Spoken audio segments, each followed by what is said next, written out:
Sir show का time, ये नाक के साथ क्या कर रहे हैं आप? मैं नाक पे तबला बजाना सीख रहा हूँ। अरे भाई देख नहीं रही, मैं अनुलोम विलोम कर रहा हूँ। परसों अंतर्राष्ट्रीय योग दिवस है, उसकी तैयारी कर रहा हूँ, अभ्यास कर रहा हूँ। हाँ वो ठीक है सर, लेकिन अभी आप नहीं चलेंगे, शो का अनुलोम विलोम हो जाएगा। ठीक है, उससे पहले तुम निष्कासन करो। निष्कासन? अरे यानी एग्जिट करो, मैं आता हूँ। हाँ, प्लीज, चलो जल्दी चलो, सर। कहाँ से चले आते हैं।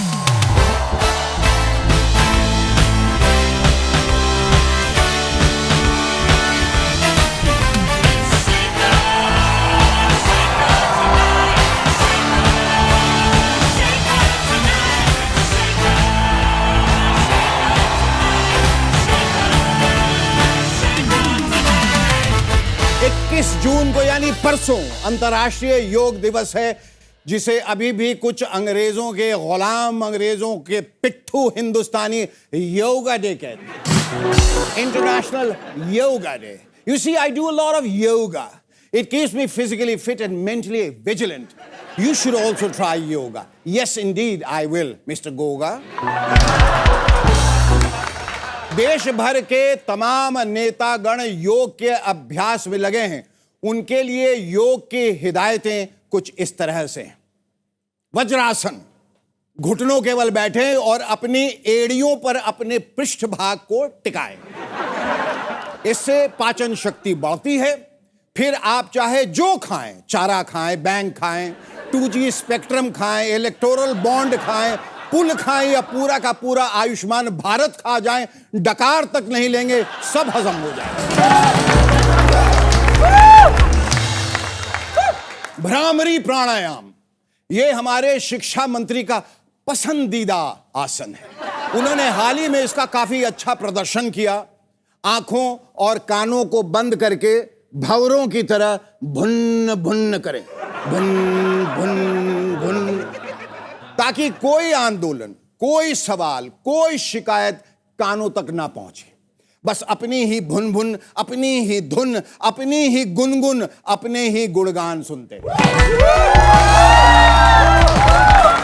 वीरभद्रासन, इससे पैरों को मजबूती मिलती है, ताकि ऊंची छलांग लगाने में, यानी एक पार्टी से दूसरी पार्टी में कूदने में आसानी हो।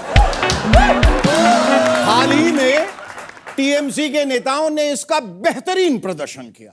अभिषेक बैनर्जी राहुल बाबा के साथ कूदते हुए दिखे, तो दूसरी तरफ काकोली कमल के फूल के साथ कचकचा के कूदती दिखी।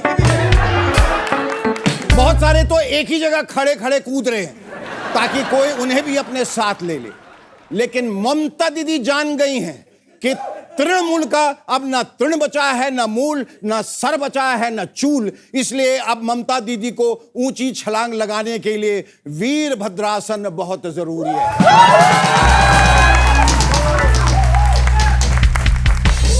चक्रासन, ये आसन रीढ़ की हड्डी के लचीलेपन को बढ़ाकर पूरे शरीर को मजबूत बनाता है।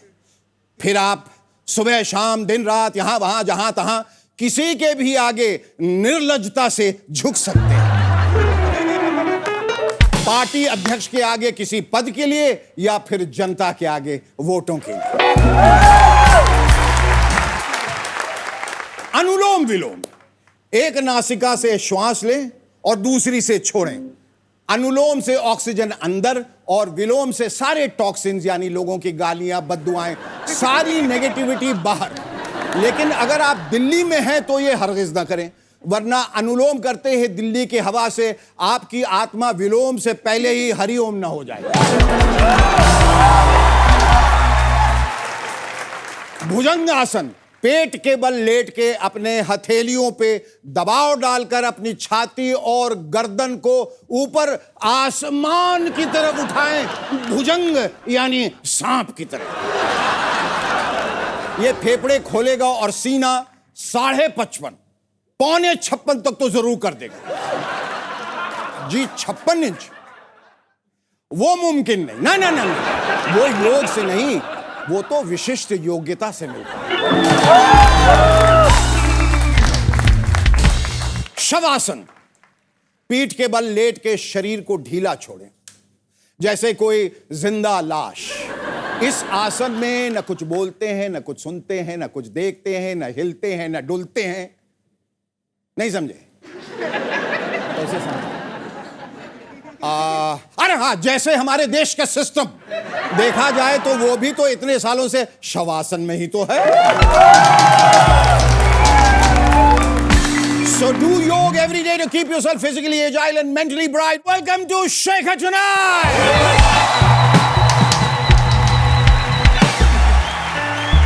Ladies and gentlemen, our guest on Sheikha Tonight is singer and actor Gippy Grewal. But before that, please give a big round of applause to our yogic band, the Bandstand.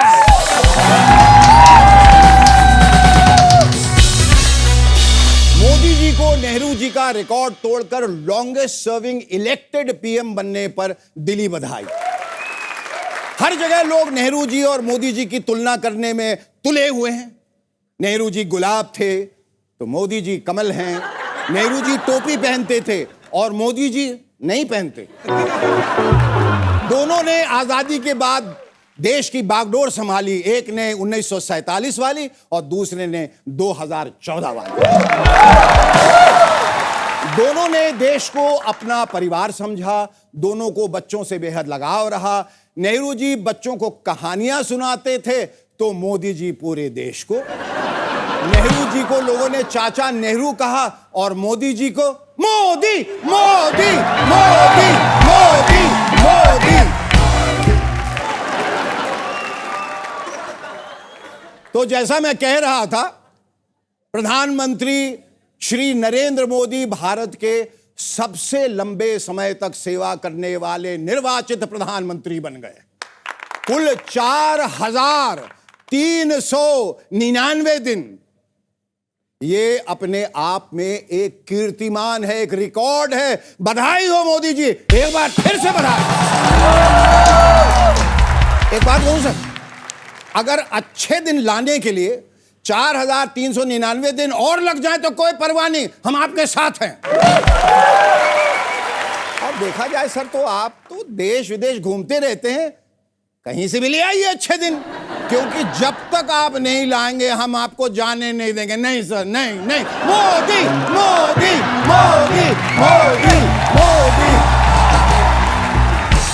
जाहिर है इस रिकॉर्ड के बाद उनकी तुलना नेहरू जी के साथ होने लगी है, जिस पर झुंझलाकर कांग्रेस के एक सीनियर लीडर ने कहा, this is highly unacceptable, this is audacious, odious. This comparison is nothing short of floxy-nosy, nihilipilification. बाकी कांग्रेस वाले अब तक कंफ्यूज्ड हैं कि ये हमारी तरफ से बोल रहा है या उनकी तरफ से।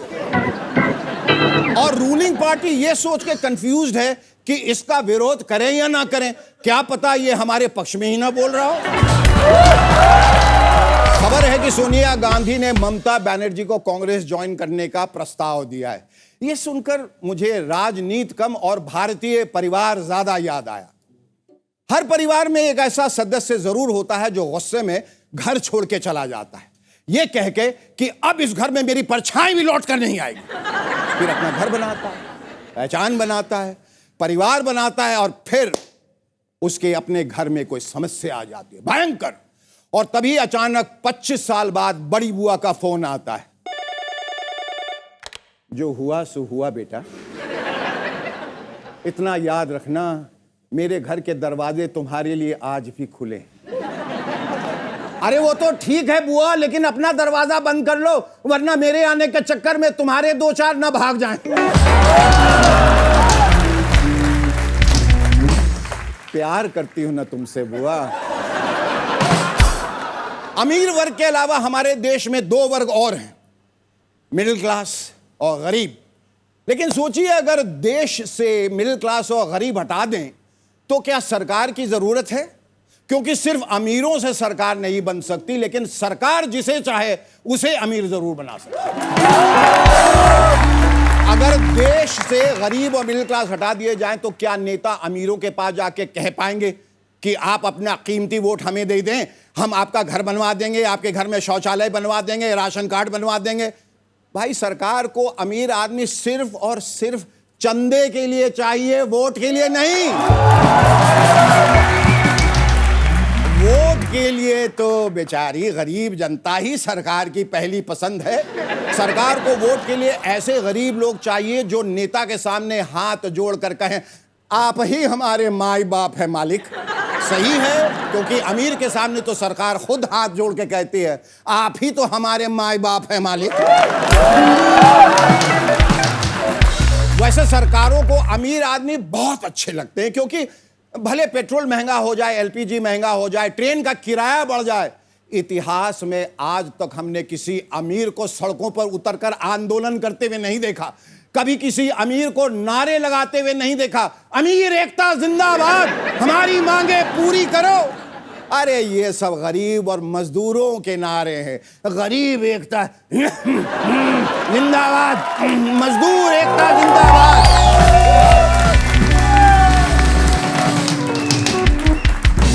केंद्र में बीजेपी ने 12 साल पूरे कर लिए हैं। इस पर केंद्रीय मंत्री किरण रिजिजू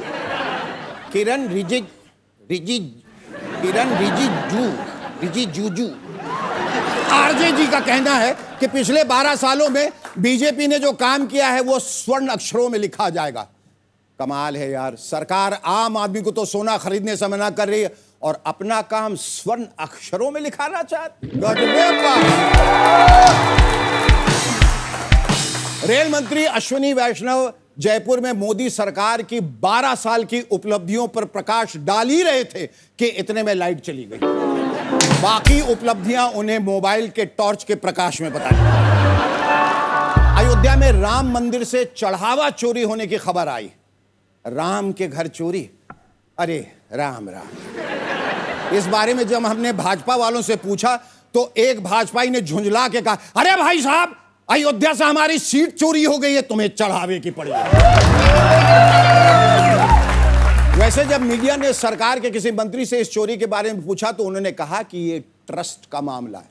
सही कहा मंत्री जी, मामला ट्रस्ट का ही है और वो इतनी बार टूट चुका है कि अब ट्रस्ट पे ट्रस्ट ही नहीं रहा रे। बीते शुक्रवार को एक बड़ा हादसा तब हुआ जब सांस और पानी के बाद जिंदगी की सबसे बड़ी जरूरत, द इंडिस्पेंसिबल इंस्टाग्राम, थोड़ी देर के लिए डाउन हो गया। इस हादसे में 17 इन्फ्लुएंसर्स को सांस लेने में तकलीफ हुई, 1.25 लाख इंस्टा यूजर्स को सीने में दर्द की शिकायत हुई, कहीं कहीं से जेन जी के रोने और चीखने की आवाजें सुनाई दी। एक्सपर्ट्स मौकाए वारदात पे पहुंचे। रेस्क्यू ऑपरेशन के दौरान कई यूजर्स को नजदीकी फेसबुक और एक्स अकाउंट पर शिफ्ट कर उन्हें फर्स्ट एड दिया गया। घटना के कुछ ही समय बाद स्थिति पर पूरी तरह से काबू पा लिया गया और इंस्टा दोबारा अप हो गया। आखिरी सूचना मिलने तक सभी ई पेशेंट्स वापस अपने अपने अकाउंट पर लौट चुके थे। सोशल मीडिया डॉक्टर्स का कहना है कि अगर थोड़ी देर और हो जाती तो ये एक बड़े पैंडेमिक का रूप ले सकता था, जिसका वैक्सीन आज तक नहीं बना। कॉकरोच जनता पार्टी की सफलता से मोटिवेटेड होकर अब पूर्व सुप्रीम कोर्ट जज मार्कंडे काटजू जी ने भी एक नई पार्टी बनाई है, इश्क करो पार्टी। शर्म करो देश के नौजवानों, इश्क करने की उम्र में तुम आंदोलन में लग गए और उधर 80 साल के काटजू साहब को इश्क का भार उठाना पड़ रहा है अकेले। इस चक्कर में ना तो देश में आंदोलन ठीक से हो पा रहा है, ना ही इश्क। And this one is a cracker. While we were eagerly waiting for Amir Khan's Lagan 2, he has gone ahead and surprised us all with Lagan 3. Ladies and gentlemen, our guest on Shaker tonight is an accomplished actor, singer, and a producer, all rolled into one. Please put your hands together for the peppy Paji, all the way from Punjab via Canada, Gippy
Gippy Grewal के लिए उर्फ रुपिंदर सिंह ग्रेवाल उर्फ Rockstar उर्फ pop star उर्फ actor उर्फ producer उर्फ director उर्फ the best human being.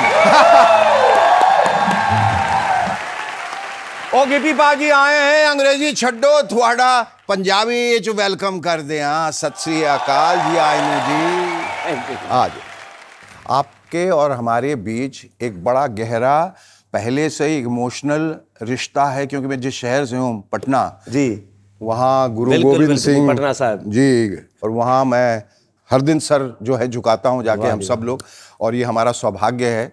और पंजाब एक ऐसी खूबसूरत धरती, गुरु नानक की धरती, बुल्ले शाह की धरती, और जो वहाँ जो साहित्य है, जो वहाँ धर्म रहा है, जो भी कर्म रहा है, वो हम जितना सलाम करें, जितना सर झुकाएं उतना कम है। एक बार पंजाब के लिए जोरदार तालियां। Tell me something more about Punjab. मैं आपकी आंखों से पंजाब देखना चाहता हूं। मैं हमेशा कहता हूं कि पंजाबी कहीं भी चले जाए, पंजाबी पंजाब से बाहर जा सकता है, पर पंजाबी के दिल से पंजाब नहीं जा सकता। तो पंजाब हमारी रूह है, हमारा सब कुछ है पंजाब। आज यहाँ पे बैठे हैं तो उसी पंजाब की वजह से बैठे हैं। पंजाबियों ने इतना प्यार दिया, तब जाके गाने पिक्चरें हमारी इधर दूर दूर तक पहुँचने लगी। तो यहाँ तक जो लाया है वो पंजाब ही लाया है। So everything is Punjab for us. और उनका स्पिरिट क्या होता है पंजाबियों का? जी, 1.25 लाख से एक लड़ाऊं। तालियां। 1.25 लाख से एक लड़ाऊं। एक एक पंजाबी 1.25 लाख पे भारी है। ये जब जज्बा अंदर होता है, उनके आगे कोई नहीं टिक सकता। कोई नहीं। ये कहां से ये जर्नी शुरू हुई, बताइए सर। एक्चुअली हमारे गुरुओं ने हमें सिखाया ही है जी, अपने लिए नहीं, दूसरों के लिए भी लड़ना है, दूसरों के लिए भी खड़ना है, हर चीज़ जो राइट है उसके लिए खड़ना है। तो ये हमें विरासत में मिली है ये चीज़ें। You started off as a wedding singer, जी, शादियों में गाना। जी जी। और गाने मशहूर, लेकिन कोई पहचान नहीं रहा है। जी। कैसी वो फीलिंग थी? एक्चुअली सर, मैंने जब शुरू किया था ना, तो वो एक अजीब सा दौर था, क्योंकि पहले क्या होता था, पहले सिर्फ एल्बम आती थी। हाँ, तो पोस्टर वोस्टर लगते थे और कलाकार हिट हो जाता था, फ्लॉप हो जाता था। बिल्कुल। जब मैंने शुरू किया तो तब खर्चा बढ़ गया एकदम से, क्योंकि तब नए नए म्यूजिक वीडियो आने लगे थे। तो बोलते थे कि भाई टीवी पे गाना चलेगा तभी आदमी हिट होगा। तो एल्बम करने के लिए पैसे नहीं थे, तो बड़ी कंपनियों के पास गए, तो तब कंपनियां बोलने लग जाती थी कि खुद बना के लेके आओ एल्बम, अच्छा, फिर देखेंगे। तो मेरे रिलेटिव्स ने, दोस्तों ने, तो सब ने थोड़े थोड़े पैसे डाले, तो एक एल्बम की, और वो एल्बम चली नहीं, बिल्कुल चली नहीं। सो उसके बाद एक और एल्बम की, वो भी एल्बम नहीं चली। तो दोनों एल्बम के बाद हाँ फिटे मुंह हो गया। मुझे तो ये लगा कि शायद पॉसिबल नहीं है। तो ऐसे ही मैं एक शो में गा रहा था, उस पर एक बड़े सिंगर ने लगना था। उससे पहले उन्होंने मुझे 2 गाने के लिए टाइम दे दिया। तो वो शो एक टीवी पे लाइव आ रहा था, तो मैंने गाया, तो एक कंपनी वाले ने उसको देख लिया, तो उसने कॉल किया मुझे, तो उन्होंने बोला कि यार मुझे बहुत अच्छा लगा है कि मैं तेरी एल्बम करता हूँ। उन्होंने मेरी एक एल्बम की कि वो भी नहीं चली, वो भी नहीं चली। एल्बम होगी मेरी। तो वो एल्बम में एक गाना था जो 4-4.5 महीने के बाद बहुत बड़ा हिट हो गया। अचानक खुद से वो क्या हो गया कि वेडिंग का टाइम आ गया, तो वो एक वेडिंग एंथम बन गया। तो बहुत लोग कहते हैं, क्योंकि मुझे भी लगता है कि इन बिटवीन क्या था कि जब तीसरी एल्बम आई वो नहीं चली, तो मेरी शादी हो गई थी उसके बाद। तो शायद मेरी वाइफ की लक थी, बिल्कुल। तो वो मेरी शादी के बाद इमीडिएट गाना वो चल गया। बट वो गाना चल गया, मैं फिर नहीं चला। तो फिर मैं कनाडा चला गया सर, शादी होगी, मेरी वाइफ के पास पीआर थी। ये जर्नी वहाँ कैसे चली गई, आप बताओ। सर कनाडा की जर्नी, जो 3rd एल्बम थी, मैंने बताया कि मेरी शादी के बाद जो गाना हिट हुआ उसके बाद शुरू हुई। अच्छा। तो मैं अपनी शादी के बाद वहाँ चला गया, मेरी वाइफ के पास पीआर थी। हाँ, वहाँ जाके फिर से स्ट्रगल शुरू, क्योंकि एक्चुअली क्या है कि पैसे चाहिए, क्योंकि फैमिली है, अभी शादी होगी और भी जिम्मेवारी पड़ गई। So then I start doing jobs over there. तो मैंने बहुत सी जॉब्स की। बहुत जैसे मसलन सबसे पहले सर मैंने जॉब की सिक्योरिटी गार्ड की। Security guard? हाँ, वो आदमी जो खुद अब 100 सिक्योरिटी गार्ड लेके घूमता है, वो उसने, ये देख लीजिए तकदीर कहाँ से कहाँ ले जाती है। एक्चुअली क्या है कि जब वहाँ पे जाते थे तो सबसे पहले इजी जॉब जो मिलती थी वो सिक्योरिटी गार्ड की जॉब मिलती थी, क्योंकि उसके लिए एक ही मुझे लाइन सीखनी पड़ी इंग्लिश में। तो मैं एक बड़ी सारी फैक्ट्री थी, उसके बाहर एक छोटा सा कैबिन था, उसमें बैठता था, हर 2 घंटे के बाद रात को मैंने चक्कर लगाना होता था और लगा के आके फ़ोन उठाता था। फ़ोन पे एक नंबर था, उन्होंने बताया था कि यही प्रेस करना है बस। तो उसको प्रेस करता था, बोलता था I am calling from Evans yard, everything is safe and secure. बस ये था। फिर मैंने 3 जॉबें की हैं सर। सुबह न्यूज़पेपर फेंकते थे मैं और मेरी वाइफ, तो उसके बाद वो चली जाती थी, वो सबवे जो खाते हैं हम सबवे, तो वहाँ पे मैनेजर थी। मैं एक वहाँ पे पत्थर वत्थर बनते थे, तो ये जो अपना होता है सीमेंट का करना वरना, वो सारा काम करता था। एंड शाम को हमने एक लिया हुआ था एक मॉल का कॉन्ट्रैक्ट, वो कॉन्ट्रैक्ट ही मिल गया हमें, बट 2 ही बंदे थे हम, मैं और मेरी वाइफ। She used to clean that जो फूड कोर्ट में ट्रेज व्रेज होती हैं, टेबल वेबल, वो, और मॉबिंग एंड टॉयलेट क्लीनिंग, ये वो सब मैं कर देता था। हाँ, मतलब अभी सुनने में ऐसे लगता है बुरा काम नहीं था, मतलब मैंने उस काम से बहुत पैसा कमाया। उस पैसे से आज मैं और मेरी वोटी अक्सर ये गल्ला करते हैं चलो आज मॉपिंग करें, चलो आज जैनिटर बन जाए, चलो आज आया करें वो। सर जेन्युइनली मैं बताऊं, वो 2 काम थे ना, जो सुबह न्यूज़पेपर फेंकने वाला और शाम को वो क्लीनिंग वाला, इन दोनों काम जब हम करते थे ना, हमारी इतनी बातें होती थी कि ये करना है, वो प्लानिंग करनी, आगे कैसे करना है, क्या करना है, और पैसे बने, उन पैसों को इकट्ठा किया। फिर मैंने एल्बम की एक, और वो एल्बम ब्लॉकबस्टर। शोहरत मिलने के बाद मौका मिलता है बीवी से इतनी बातें करने की? आज मेरी बीवी मेरे से इसी बात पे लड़ी है। देखा, शी सेड कि हमारी लाइफ में से मुझे लगता है कि कम हो रहे हैं जोक्स, फन, जो हमारी लाइफ में ज़्यादा होती थी। तो मैंने रियलाइज़ किया, तो मैं आज ही उसको मैंने बोला कि यार ये सही बात कह रही है तू, आई फील दैट ये चीज़ें हो रही हैं, so let's work on that. क्योंकि बेसिकली क्या है कि पैसा इसलिए थोड़ी कमाया है कि ज़िंदगी में से फन ही चला जाए, वो तो होना चाहिए, क्योंकि जिंदगी बनाने के चक्कर में जिंदगी जीना नहीं भूलना चाहिए। बिल्कुल बिल्कुल। तो वो मैं उस पे मुझे लगा वो एक ऐसा था कि उसको ऐसा भिखारी बैठा हुआ था, लोगों ने आया और पैसे वैसे दिए, बोले आओ जी बताओ सब हाल चाल ठीक है। बेहतर 2 ही चीज़ें चंगी लगती है, अच्छा खाना तो अच्छा पाना, कपड़े नहीं खाना नहीं। तो ये एटीट्यूड जब होता है ना जिंदगी में, कभी कोई तकलीफ नहीं होती। बिल्कुल बिल्कुल। What is your biggest passion in life? मेरा तो सिर्फ एक ही पैशन था कि मैंने सिंगर बनना है। तो ये ज़रूर था कि मैं बचपन से एक्टिंग के फील्ड में भी था, बट तब क्या था कि पंजाब में पिक्चरें बनती नहीं थी, तो मुझे लगा कि सिंगर ही बनना चाहिए। तो मैंने सिंगिंग वाले उसमें ही स्टार्ट किया। तो आहिस्ता आहिस्ता जब हम सिंगर एस्टेब्लिश हो गए, तो तब तक पिक्चरें भी ठीक बनने लग गई थी। सो जिम्मी शेरगिल बड़ा आर्टिस्ट था पंजाब का। तो फाइनली एक दिन मेरे पास जिम्मी भाई आया, कहता कि मैं एक पिक्चर कर रहा हूँ, उस पिक्चर में एक छोटा सा रोल है कि तुम करो। उन्होंने मुझे थोड़ा सा सुनाया, तो जिम्मी भाई चला गया। तो मेरे साथ में जो लड़का था, सब देसी बंदे थे हम, कहता भाजी गुंडा बना रहा है आपको। मैं कहा यार चलो क्या प्रॉब्लम है, गुंडा कौन सा रोल नहीं होता। मैंने उनको बोल दिया, मैं कहा यार ठीक है मैं कर लूँगा। भाई जब किस्मत अच्छी होती है ना, उस पिक्चर में मैंने बहुत ही बुरा काम किया।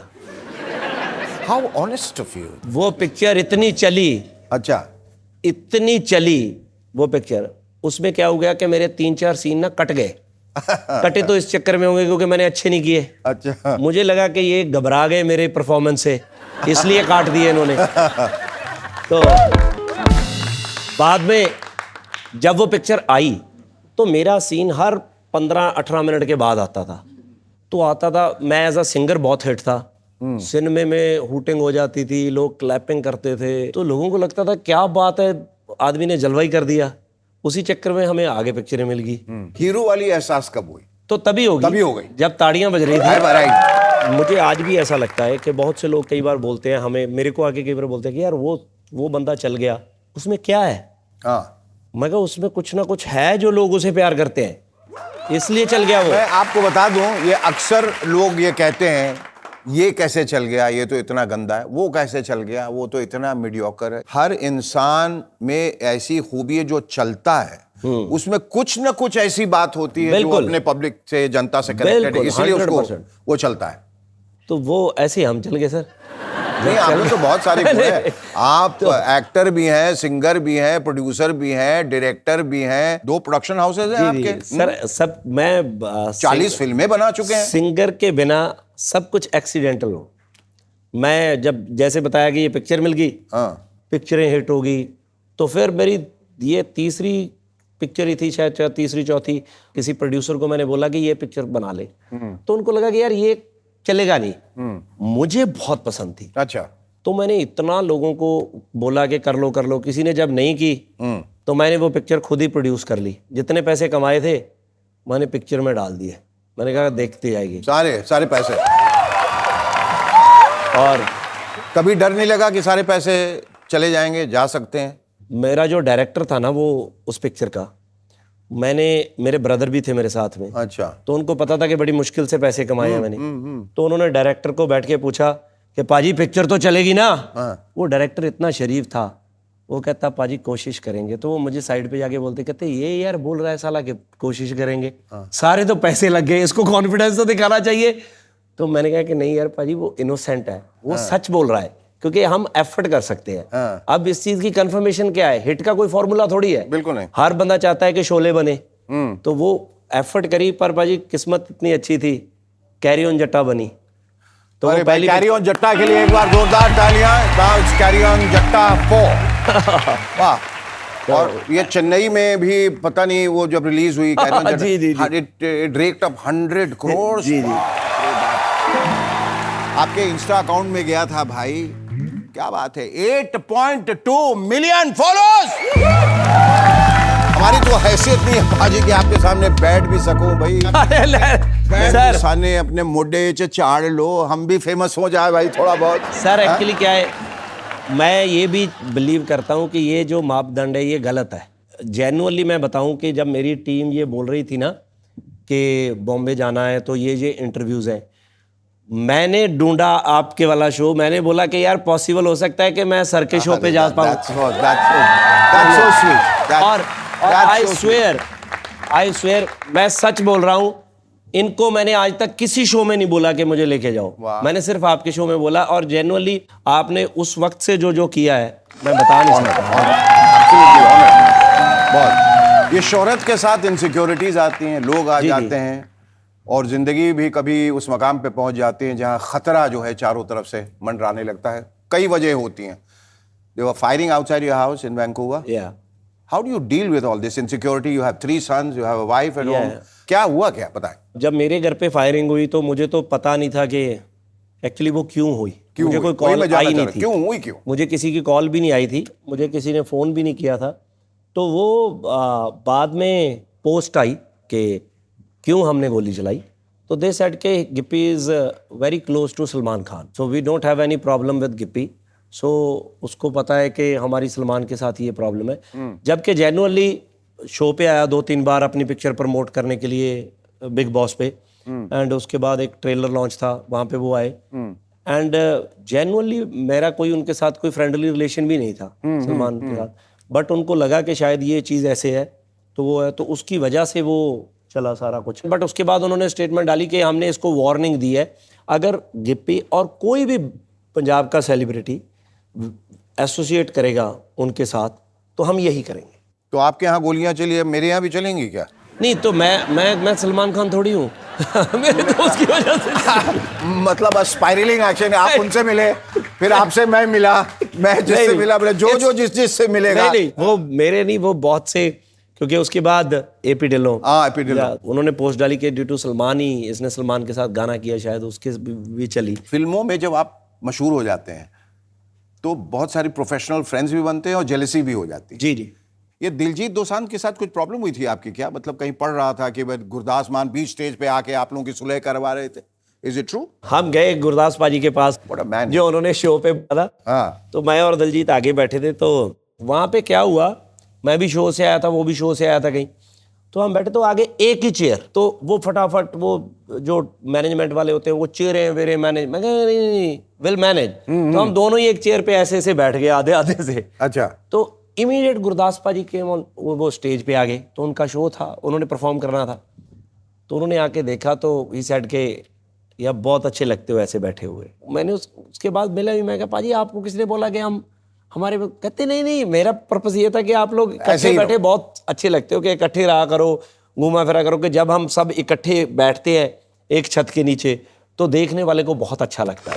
सही बात, बहुत अच्छी बात थी सर। मैं कल भी किसी जगह पे बोल रहा था कि देखिए पंजाब में जितने एक्टर हैं वो सब मेरे दोस्त हैं। एमी के साथ मैंने अभी पिक्चर की है, तो अमरिंदर और मैं कब से पिक्चर इकट्ठी करने की प्लान कर रहे हैं, कोई कहानी नहीं मिल रही। दिलजीत के साथ मेरे बेटे ने पिक्चर करी है, अगर मेरी कोई प्रॉब्लम होती तो मेरा बेटा क्यों करता।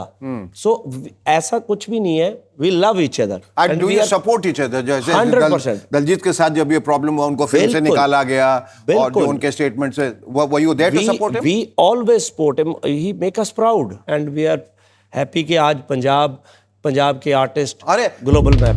कमाल।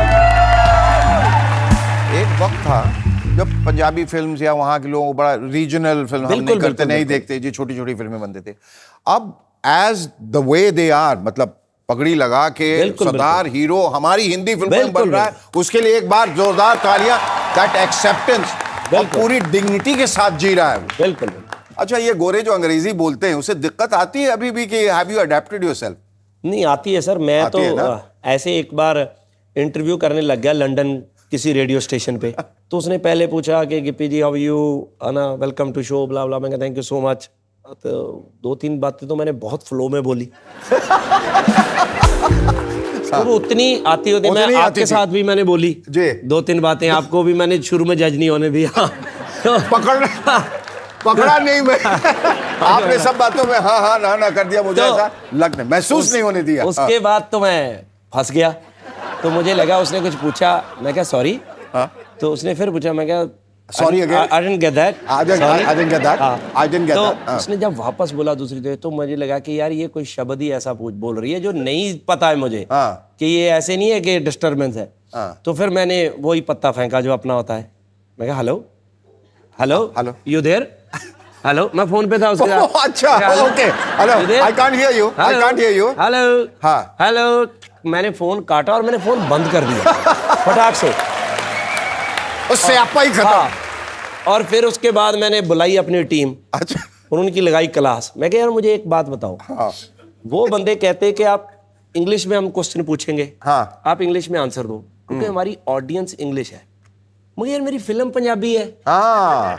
वो जब जिस ऑडियंस को मेरी बात ही समझ नहीं आ रही, हाँ, वो मेरी पिक्चर कैसे देखेंगे? करेक्ट। तो मैं पंजाबी मैं क्यों कर रहा हूँ ये? हाँ। तो मुझे यहाँ पे एक बार यशराज में मुझे फोन आया कि आमिर खान साहब ने बात करनी है। अच्छा। वही साइड के गिप्पी मेरी एक पिक्चर आ रही है, तो आई वांट कि आप मेरी इंटरव्यू करो उसके लिए। सो ये बात है धूम जब उनकी पिक्चर आई थी यशराज। हाँ, हाँ। तो पर्पस ये है कि हम एक कोलैबोरेशन करें जिसको हम पंजाब में प्रमोट करेंगे और पिक्चर का प्रमोशन हो जाएगा। तो मैं आ गया जी, मुझे यहाँ पे उन्होंने बुला लिया। यशराज में इंटरव्यू थी, क्योंकि वो भी बातें बहुत करते हैं, मैं भी बातें बहुत करता हूँ। 5-10 मिनट में ही हमारी अच्छी दोस्ती होगी। तो इंटरव्यू पे बैठे, मैंने बातें पूछी, उन्होंने बातें पूछी, चैप्टर ख़त्म। मुझे बोलते कि चलो डिनर करके आते हैं। हमने डिनर किया, ये वो ब्ला ब्ला। तो उन्होंने मुझे होटल छोड़ दिया। नेक्स्ट डे मॉर्निंग मेरी फ्लाइट थी, तो मैं सोने लगा, तो उनका इतना लंबा मैसेज आ गया, वो सारा मैसेज इंग्लिश में। सारा मैसेज इंग्लिश में, तो मैंने भैंस पानी में। तो मैंने पढ़ लिया। हाँ। समझ गया, मैं समझ गए। तो मैंने समझ तो लिया, अब लिखूं कैसे? तब तो ये AI और ये चैट जीपीटी थी, चैट जीपीटी। तो मैंने फोन किया अपने मैनेजर को, उसको उठाया मैंने। मैं कहा सो गया? कहता मैं कहा उठ। मैं कहा ये मैसेज है मैं भेज रहा हूँ, मैं ये बोल रहा हूँ कि ये लिख। कहता ठीक है। उसने लिखा, उसने मुझे भेज दिया। उसने मुझे भेजा, इतना लंबा लिख के मैंने पढ़ा, मुझे ठीक लगा, मैंने आमिर भाई को भेज दिया। तो मैं रखा, उनका कोई रिप्लाई नहीं आया, मैं सो गया। आधे पौने घंटे बाद जब मैं बिल्कुल सीन टंग, मैंने देखा उसने इतना लंबा मैसेज भेज दिया। फिर अब क्या करूं? वो भी सो गया।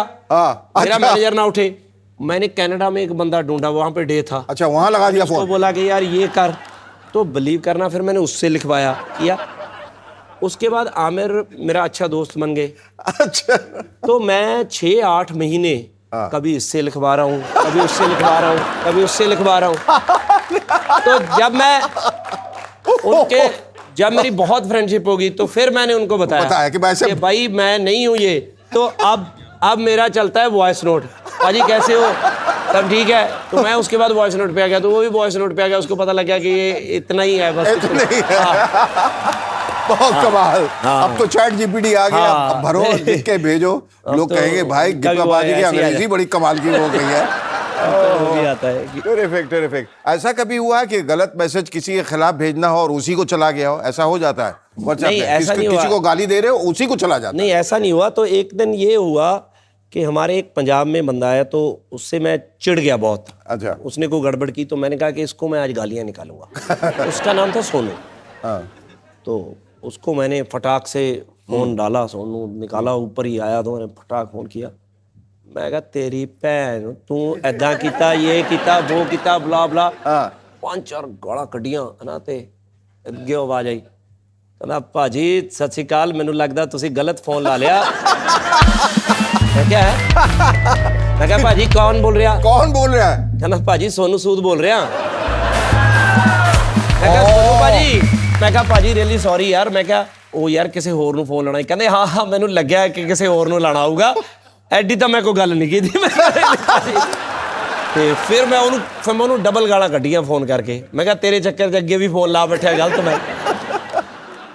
अब ये कैरी ऑन जट्टा जो 4 है, इससे क्या उम्मीदें हैं? तो बहुत उम्मीदें हैं इस पिक्चर से, क्योंकि ये पिक्चर जब बनी थी पता नहीं था कि इस जगह पे जाएगी। कैरी ऑन जट्टा पहली आई तो तब उसकी सबसे बड़ी फिगर थी। फिर कैरी ऑन जट्टा 2 आई, उसने सारे रिकॉर्ड तोड़ दिए, उसका रिकॉर्ड टूटा ही नहीं, वो कैरी ऑन जट्टा 3 नहीं तोड़ा। अच्छा। तो आज टचवुड 4 बन रही है। हम चाहेंगे कि कैरी ऑन जट्टा जो है 4 वो सारे रिकॉर्ड तोड़ दे, 1 के, 2 के, 3 के। कैरी ऑन जट्टा 4 में सर एक मैं जरूर मेंशन करना चाहूंगा, ये तीनों पिक्चरों में ना जो मेरे बाप का रोल प्ले करते थे जसविंदर भल्ला जी, तो वो जब 4th बनानी थी हमने तो वो बीमार हो गए, बट जब तक शूट आने लगा तो वो रहे नहीं। तो उनका एक्चुअली आप अगर पिक्चर देखोगे तो आपको पता चलेगा कि ये पिक्चर उनके बिना बन ही नहीं सकती। मुझे लगा कि यार हो गया बस कैरी ऑन जट्टा, इसके आगे हम नहीं कर पाएंगे। तो हमने छोड़ दिया आइडिया, सब कुछ ड्रॉप कर दिया। देन लोग बोले कि पिक्चर आनी चाहिए, कैरी ऑन।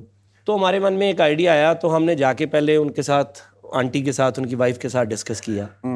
तो उनको मैंने एक क्लिप दिखाया, मैं कहा एक पल्ला साहब का क्लिप है, आप देखिए। तो उन्होंने देखा तो वो बहुत इमोशनल हुए, कहते ये कब शूट किया मुझे पता नहीं। मैं कहा ये हमने क्रिएट किया है AI के साथ और CGI के साथ। अगर आप चाहते हो तो हम इनको पिक्चर में ऐसे क्रिएट कर सकते हैं। तो शी सेड कि मुझे बाकियों का तो पता नहीं, पर मैं देखना चाहती हूँ। तो इस पिक्चर में, पूरी पिक्चर में पहली बार दुनिया में ऐसे है कि पल्ला साहब है नहीं दुनिया में, और हैं भी AI में क्रिएटेड। वाह। तो वो एज अ फादर ही हमारा प्ले कर रहे हैं। ये सिद्धू साहब के, सिद्धू मूसेवाला के भी शोज कुछ हो रहे हैं हॉलोग्राम को लेकर? हाँ जी, वो भी हो रहे हैं, वो भी हॉलोग्राम के साथ सिद्धू के शोज हो रहे हैं पूरे world wide. I believe they're sold out shows and people are going crazy about it. ऐसा कुछ है? सर सिद्धू का तो खाली टिकट भी बिकता है, मतलब आप बोलोगे कि हॉल में कोई नहीं है, ये सिद्धू के नाम की टिकट है, खरीदोगे तब भी बिकेगा। To him, Sidhu paaji, this is for you. हम सबका प्यार आपके लिए। जाने से पहले जी, यहाँ हमारा एक इमोशनल एक्सटेंशन है शो का जी। एक कन्फेशन रूम है जी। उस कन्फेशन रूम में आपको डाला जाएगा, आप जाएंगे, वहां जाके कोई ऐसी बात, हाँ जी, जो आपने सही गलत जो भी, हाँ, वो बात आपको वहां कहनी है। It can be anything. ठीक है। अब आइए आइए।